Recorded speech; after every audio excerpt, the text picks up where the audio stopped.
Dakilang Ama, sa mga oras na ito, Lord, lumalapit, Lord, ako ng may kababaang loob. Yes, dakilang Diyos, mahabaging Ama sa langit. Tulungan mo ako, Panginoon, na mabago, Panginoon. Patuloy mo akong linisin, Lord God. Mula ulo hanggang paa, Lord God, ang aking puso, Panginoong Diyos. Bigyan mo nga ako, Lord, ng Espiritu na galing sa iyo, Panginoon.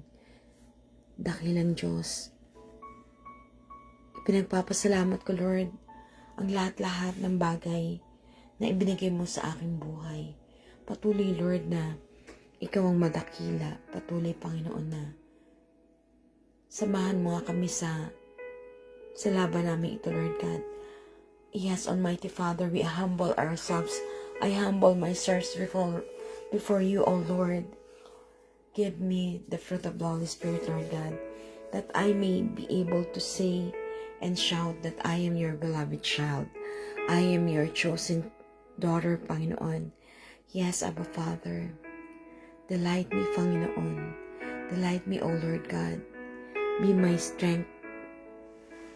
Be my all in all, Father God. Give me, Lord, the courage. Give me, Lord, the strength. Give me, Lord, the peace in my heart, that I may able to dwell in your presence, Father God. Dwell in me, O Lord, with your Holy Spirit, Lord God. I believe, Lord, Father God, that there is no impossible upon your name. In your name, there is power, there is mercy, there is peace. Yes, Abba Father, you are our good sustainer, our good deliverer. Nothing can be hidden upon you, O Father. Yes, Lord God. Release us, Lord, from the bondage of anger. Release us, Lord, from the bondage of insecurity. Release us, O Lord, from the bondage of any distraction. Release us, O Lord, from the bondage of any lackness. Release us, O Lord, for every bandage of fear, Father God. Yes, our Father, you know what's best for us, what's right for us. We believe in your promises, Lord God. We believe in your word, Lord God. Especially, Lord, in this life journey, we entrust everything unto you, Father God. You know what's best. Align us, O Lord, in your mighty will, Father God. Align us, O Lord. Give us an obedience, Father God, to fulfill your promise, to be ignited by the fire coming from you, Father God.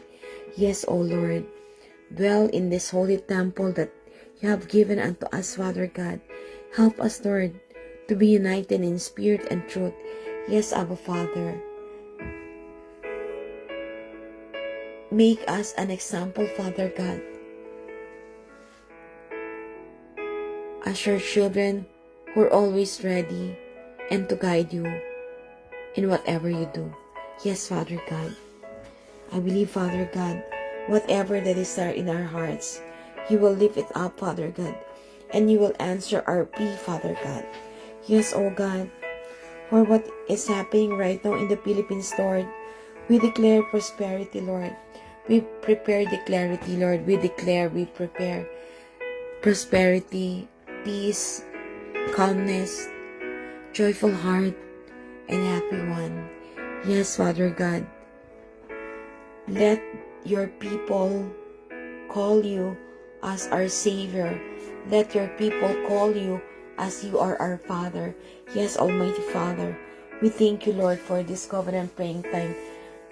We thank you, Abba Father, for bringing another beautiful day in this world, Lord God. Thank you, Abba Father, for giving us hope in our hearts, Father God. You are our all in all, Lord God.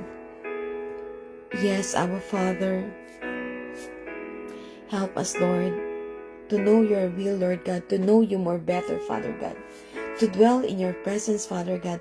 Help us, O Lord, to walk in a righteous way, to walk in holiness, to be with my dear brothers and sisters in Christ, Lord God, with a humble and loving heart, Father God. Yes, O Lord. We lift our hands on high, Lord God, believing, Lord God, that your promises will never be ignored. Yes, our Father, your promises will always be right. Your promises,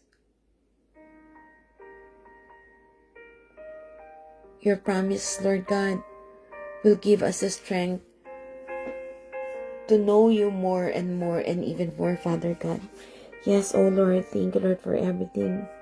Bless us, O God. Bless this covenant praying time, Lord, with you. And continue, Lord, to dwell in this holy temple of yours, Lord God. Help us, Lord,